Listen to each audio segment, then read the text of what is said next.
used in volleyball. Volleyball, a fast-paced and strategic sport, uses mathematical principles to optimize gameplay, from serving and spiking to team positioning.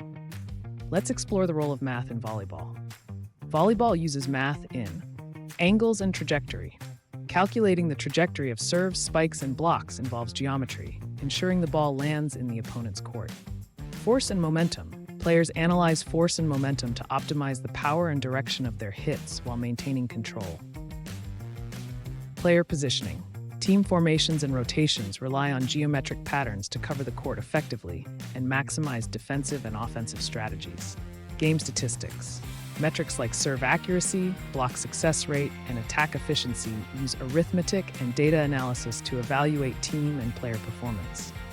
Reaction time. Players calculate reaction time and ball speed to anticipate and execute plays effectively.